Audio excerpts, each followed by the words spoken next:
keadaan ahwal yaumul qiyamah. Di sini ada beberapa hadis. Salah satu bab tadi yang kita baca mengenai bab man ahabba liqa Allah ahabba Allah liqa'ah.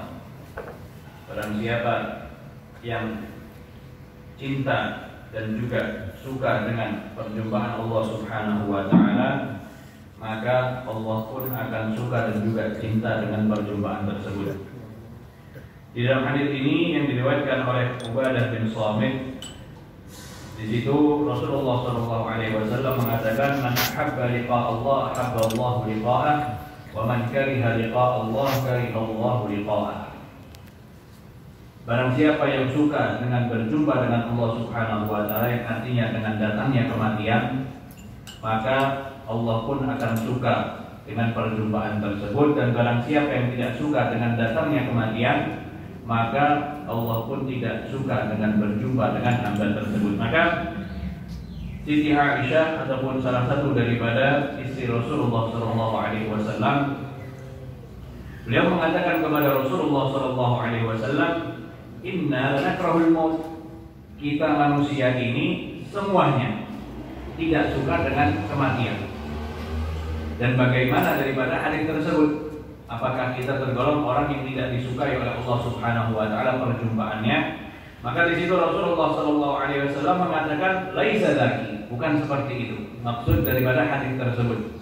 Dijelaskan oleh Rasulullah SAW, walakinnal mu'mina idza hadarahul maut busyira bi ridwanillahi wa karamatihi.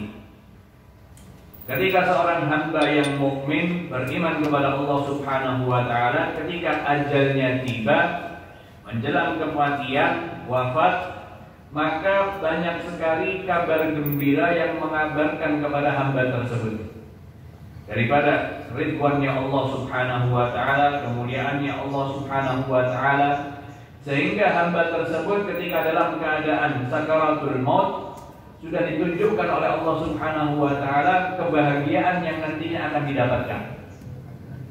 Maka di waktu itu falaisha syai'un ahabba ilaihi mimma amamah.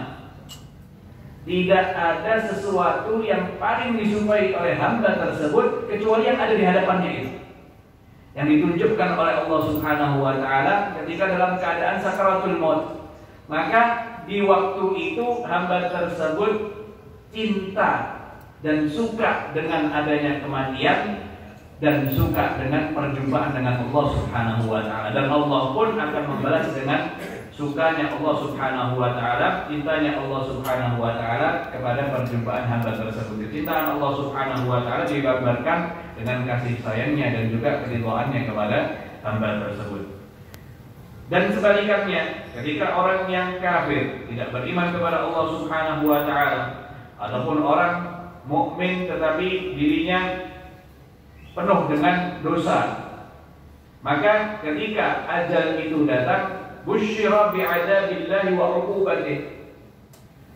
Hamba tersebut akan ditunjukkan oleh Allah Subhanahu wa taala dalam keadaan sakaratul maut dengan hukuman-hukuman ataupun azab Allah Subhanahu wa taala.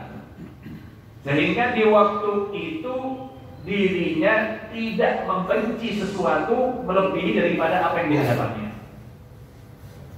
Maka secara tidak langsung dirinya benci dengan kematian, perjumpaan dengan Allah Subhanahu wa taala, dan Allah pun tidak akan mengasihi ataupun merahmati hamba tersebut di dalam perjumpaannya. Maka inti daripada hadis tersebut adalah seperti itu, bahwa ketika seorang yang beriman kepada Allah Subhanahu wa taala, walaupun seluruh manusia cara dasarnya mereka semua tidak suka dengan adanya datangnya kematian, tapi di menjelang sakaratul maut, detik-detik akhir kehidupan mereka akan dipertunjukkan oleh Allah Subhanahu wa taala kehidupan yang lain, kehidupan yang nantinya menanti seorang hamba tersebut. Entah itu adalah surga Allah Subhanahu wa taala yang penuh dengan kenikmatan, yang mana mereka akan mendapatkan kenikmatan yang sangat luar biasa daripada Allah Subhanahu wa taala, ataupun sebaliknya. Dan juga dari hadis ini bisa kita lihat bahwa Allah Subhanahu wa taala benar-benar ataupun Rasulullah SAW di dalam hadis yang lain